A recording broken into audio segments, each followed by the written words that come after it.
नमस्ते, मैं Paras Matalia, equity fund manager at Samco mutual fund. आज आपके साथ एक बहुत ही यूनिक और इंटरेस्टिंग प्रोडक्ट डिस्कस करूंगा, लेकिन उससे पहले हम कुछ फैक्ट्स एंड नंबर्स जानते हैं। क्या आपको पता है कि जीडीपी के अनुसार इंडिया आज दुनिया के टॉप 5 नेशंस में आता है, लेकिन अगर हम MFAUM टू जीडीपी रेशियो की बात करें तो इंडिया का जो नंबर है वो बहुत बहुत नीचे है। वर्ल्ड एवरेज जहाँ पे 63% है, इंडिया का रेशियो सिर्फ 16% है, 16। हम इंडियंस आज भी हमारा पैसा जो है वो ट्रेडिशनल सेविंग्स प्रोडक्ट्स यानी FD जैसे प्रोडक्ट्स में इन्वेस्ट करते हैं। MFAUM टू बैंक डिपॉजिट जो रेशियो है वो सिर्फ 24 to 25% है। ऐसे जनरली इंडियंस इसीलिए करते हैं क्योंकि उनकी जो खून पसीने की मेहनत की कमाई है वो उसे गिरता हुआ नहीं देख सकते। इस डर को दूर करने के लिए और थोड़े कम रिस्की इन्वेस्टमेंट्स के लिए हाइब्रिड फंड्स को इंट्रोड्यूस किया गया था। लेकिन इन फंड्स में भी आप देखेंगे 1 ईयर रोलिंग रिटर्न के बेसिस पे कैटेगरी एवरेज जो है वो नेगेटिव 20% से ज़्यादा भी रिटर्न बहुत बार देता है। जैसे कि 2008 में category average 1 year rolling return -50% था। इसे और आसानी से समझना हो तो आप ऐसा सोचिए कि आप अभी रिटायर हुए हो और आपने आपका रिटायरमेंट का पूरा कॉर्पस इन फंड्स में लगाया है, तो हिस्टोरिकल डेटा के बेसिस पे 1 साल के अंदर अंदर आपको आपकी इन्वेस्टमेंट्स में एक बड़ी गिरावट दिख सकती है। ऐसा इसलिए होता है क्योंकि इस कैटेगरी के अधिकतर फंड्स जो है जनरली इक्विटी एक्सपोजर में बहुत बड़े चेंजेस नहीं करते, बहुत रीबैलेंसिंग जो है डिलेड होता है। इसी ड्रॉडाउन के प्रॉब्लम को सॉल्व करने के लिए हम आपके लिए लाए हैं Samco dynamic asset allocation fund, जो एक डायनेमिक तरीके से इक्विटी और डेट में एलोकेशन करता है मार्केट की सिचुएशन को देख के।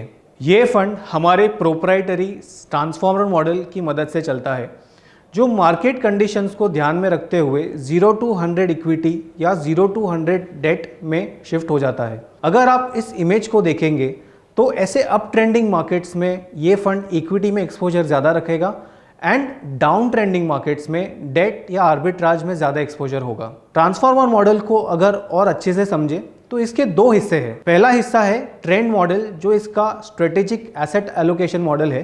ये आइडेंटिफाई करता है कि मार्केट का ट्रेंड क्या है, मार्केट एक बुल फेज में है या एक बेयर फेज में है। दूसरा फैक्टर जो है ट्रांसफॉर्मर मॉडल का वो है मीन रिवर्टिंग फैक्टर्स। जब भी मार्केट किसी एक तरफ बहुत ही ज़्यादा एक्सट्रीम हो जाता है, यानी अति हो जाता है कि एक्सट्रीम बुलिश हो गया या एक्सट्रीम बेरिश हो गया, तो ये हमें इंडिकेट करता है कि ट्रेंड बहुत एक्सट्रीम हो गया है और एंड हो सकता है बहुत ही जल्द। तो उस हिसाब से इक्विटी एक्सपोजर कम या ज़्यादा करना चाहिए। इस मॉडल में अल्फा जनरेट करने के 4 सोर्सेज है, यानी 4 सोर्सेज ऐसे हैं जो हमें बेंचमार्क से बेहतर रिटर्न जनरेट करने की हेल्प करेगा। पहला है, जब भी मार्केट्स गिर रहे हैं यानी डाउन ट्रेंड में है, तो हम इक्विटी से जल्द बाहर हो जाएंगे, जो हमें डाउनसाइड प्रोटेक्ट करने में हेल्प करेगा। दूसरा, जब भी मार्केट्स ऊपर जा रहे हैं यानी अप ट्रेंडिंग है, तो हाई इक्विटी एक्सपोजर होने के कारण अपसाइड को ज़्यादा से ज़्यादा कैप्चर कर पाएंगे। अगर आप चार्ट में देखेंगे तो अगर आपका 50% एक्सपोजर होता तो आपको 72% रिटर्न मिलता, लेकिन 100% अगर इक्विटी एक्सपोजर होता तो 182% का आपको रिटर्न मिलता। यानी अप ट्रेंडिंग मार्केट्स में हायर इक्विटी एक्सपोजर होने के कारण आपका जो रिटर्न है वो बढ़ने का पॉसिबिलिटी है।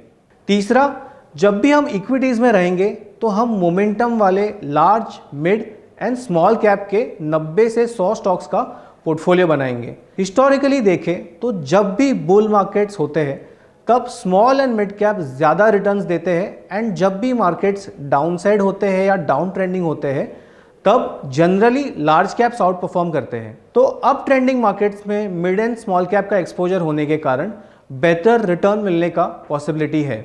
चौथा, मोमेंटम स्टाइल, यानी जब भी हम इक्विटी सिलेक्शन करेंगे तो हम मोमेंटम के बेसिस पे स्टॉक्स का सिलेक्शन करेंगे। हिस्टोरिकली देखा जाए तो मोमेंटम के बेसिस पे स्टॉक सिलेक्ट करने पे अल्फा बहुत बड़ा जनरेट होता है। जैसे कि यहाँ आप देख पा रहे होंगे कि मोमेंटम इंडाइसिस ने ब्रॉड मार्केट इंडाइसिस को एक बहुत बड़े गैप से बीट किया है। तो अब तक हमने ये बात की कि हम इक्विटी कैसे मैनेज करेंगे। अब जानते हैं कि इस फंड में डेट के लिए हम क्या यूज़ करेंगे। तो डेट के लिए हम इसमें हमारा प्रोप्राइटरी EDMO मॉडल यूज़ करेंगे, जो हमें ऐसे फंडामेंटली अच्छे कंपनीज की ओर गाइड करेगा जहां थोड़ा सा बेटर यील्ड मिल सके। क्रेडिट क्वालिटी और लिक्विडिटी पे सबसे ज़्यादा ध्यान दिया जाएगा। ट्रांसफॉर्मर मॉडल के बैक टेस्टिंग रिजल्ट्स की बात किए जाए तो इस स्ट्रैटेजी ने अप्रैल 2005 से लेके सितंबर 2023 तक 20% का कैगर रिटर्न दिया है और सिर्फ 12.74% के स्टैंडर्ड डेविएशन के साथ। अगर इसे हम सेम पीरियड में निफ्टी 50 टीआरआई से कंपेयर करें तो निफ्टी 50 टीआरआई ने 14.32% का ही रिटर्न दिया है, जबकि इसका स्टैंडर्ड डेविएशन 21.64 का है। Samco dynamic asset allocation fund का एनएफओ हम 7 दिसंबर से 21 दिसंबर तक लाने वाले हैं। फंड का benchmark Nifty hybrid composite debt 50-50 index है और इसमें पहले साल में 25% यूनिट्स तक कोई एग्जिट लोड नहीं लगेगा एंड बाकी के यूनिट्स पर 1% रहेगा।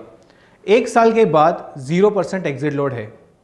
तो अगर Samco dynamic asset allocation fund को शॉर्ट में समझे तो इसमें 5 चीजें हैं जिस पे ध्यान देना है।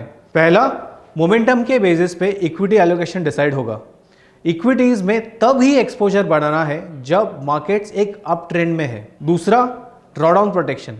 जब भी मार्केट्स डाउन ट्रेंडिंग होते हैं तो हम ये फंड का इक्विटी एक्सपोजर बहुत कम करेंगे एंड गिरते हुए मार्केट में जो कि हम बाहर है तो फंड में कम गिरावट हो सकती है।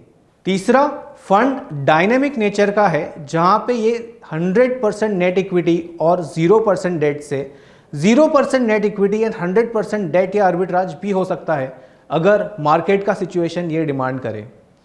चौथा, क्विक और डायनेमिक एसेट एलोकेशन मॉडल है जहां जैसे जैसे मार्केट्स की सिचुएशंस बहुत जल्दी चेंज होती है वैसे ही फंड का डेट एंड इक्विटी एलोकेशन भी काफ़ी जल्दी चेंज होगा। आखिरी और पांचवा है स्टॉप लॉस मॉडल, जहां खराब मार्केट में जल्द से जल्द इक्विटी से निकल के डाउनसाइड प्रोटेक्ट करेंगे। Thank you.